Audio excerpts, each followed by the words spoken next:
আয়ুর্মিত্র প্রকল্পের অন্তর্গত সকল এএসএম ভাই এবং বোনেদের আমার তরফ থেকে অনেক অনেক অভিনন্দন ও শুভেচ্ছা।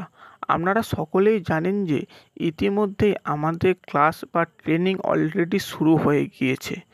আমাদের এখন করণীয় সেই ক্লাস দেখা এবং আমাদের ট্রেনিং পিরিয়ড যেটা আছে সেটি সমাপ্ত করা। তারই শেষে যেহেতু পরীক্ষা রয়েছে, তাই আমি আপনাদের কাছে অনুরোধ করব প্রত্যেকটি ক্লাস মনোযোগ দিয়ে দেখার জন্য। এটা তো ঠিক যে আমরা ক্লাস করব, ক্লাস করে পরীক্ষাও দেবো। আমাদের মনে অনেক প্রশ্ন ভেসে আসছে যে হ্যাঁ, আমরা আদৌ কাজ পাবো তো, বা আমাদের বেতন কত করে হতে চলেছে।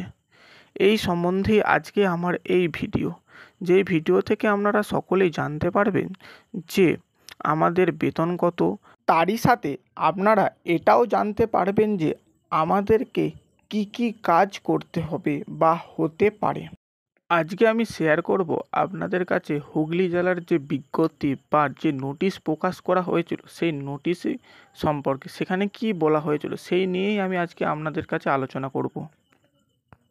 নিয়োগ বিজ্ঞপ্তি, হুগলি জেলা প্রকল্প, গভর্নমেন্ট অফ ইন্ডিয়া প্রজেক্ট, মন্ত্রণালয়, ministry of Ayush, government of India, পেরল, people's association of rural reconstruction অর্থাৎ PARR, সহযোগী সংস্থা মুনলাইট এডুকেশনাল ট্রাস্ট। পদ সমূহ অর্থাৎ কি কি পদ রয়েছে। ব্লক ম্যানেজার, প্রতি ব্লকে একটি পদ, পুরুষ বা মহিলা যে কোনো হতে পারে। পঞ্চায়েত সুপারভাইজার, প্রতি ব্লকে 6টি করে পদ, যেখানে 3জন পুরুষ ও 3জন মহিলা কাজ করতে পারবে। অনেক অনেক জায়গায় যে সমস্ত পঞ্চায়েত অনেকটাই বড়, সেখানে 6জনের জায়গায় 8জন অথবা 9জনও নিয়োগ করা হচ্ছে বলে জানা যাচ্ছে, কিন্তু হুগলি জেলায় 6জন করেই নিয়োগ করা হয়েছে।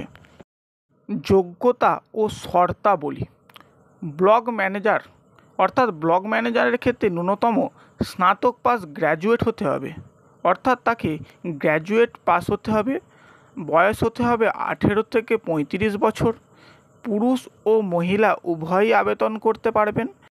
ব্লক ম্যানেজারদের 18,000 টাকা বেতন দেওয়া হবে, যাতায়াত ভাতা সহ 18,000 টাকা বেতন দেওয়া হবে। পঞ্চায়েত সুপারভাইজার, ন্যূনতম উচ্চ মাধ্যমিক পাস হতে হবে, বয়স হতে হবে 18 থেকে 35 বছর। পুরুষ ও মহিলা উভয়ই আবেদন করতে পারবেন। এখানে বেতন দেওয়া হবে 12,000 টাকা।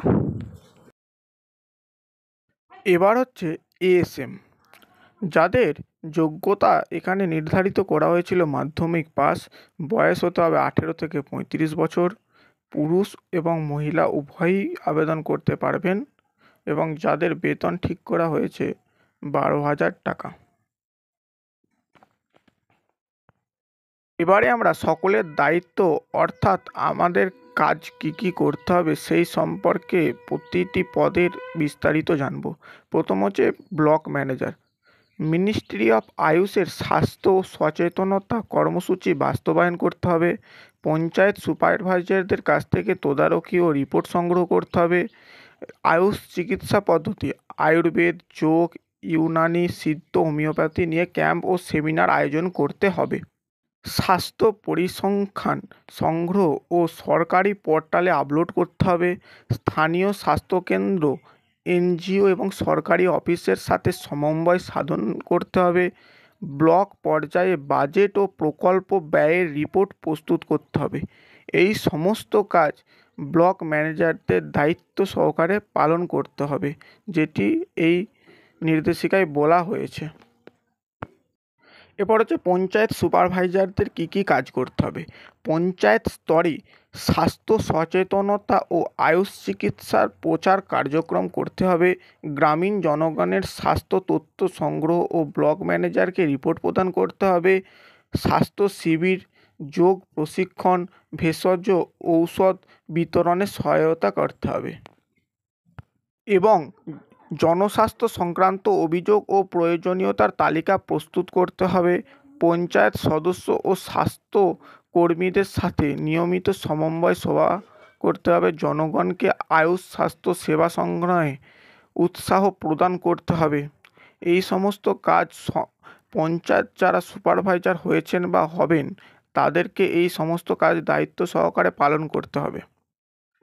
এতটাই এই যে নির্দেশিকা আমাদের হুগলি জেলায় নির্ধারিত করা হয়েছিল তা থেকে সম্পূর্ণভাবে জানা যায়। এবার হচ্ছে এসএম অর্থাৎ অ্যাসিস্ট্যান্ট সেলস ম্যানেজার।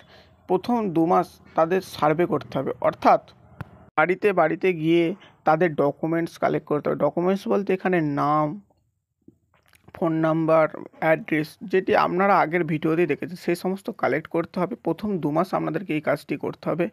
তারপরে জনগণকে আয়ুর্বেদ ওষুধের সম্পর্কে ধারণা দিতে হবে এবং বিএম অর্থাৎ ব্লক ম্যানেজারদেরকে সকল প্রকার তথ্য জমা করতে হবে এবং ব্লক থেকে ওষুধ কালেক্ট করতে হবে এবং ওই ওষুধ অসুস্থ ব্যক্তিদের মধ্যে দিতে হবে এবং সেই ওষুধ সম্পর্কে বিস্তারিত জানাতে হবে।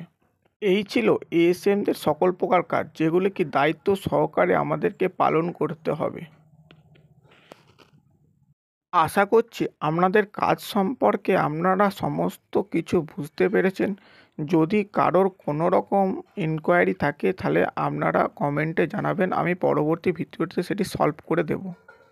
সকলে ভালো থাকুন, সুস্থ থাকুন এবং ক্লাসগুলো করতে থাকুন। যদি কারোর কোনো রকম সমস্যা হয় তাহলে কমেন্টে অবশ্যই জানাবেন।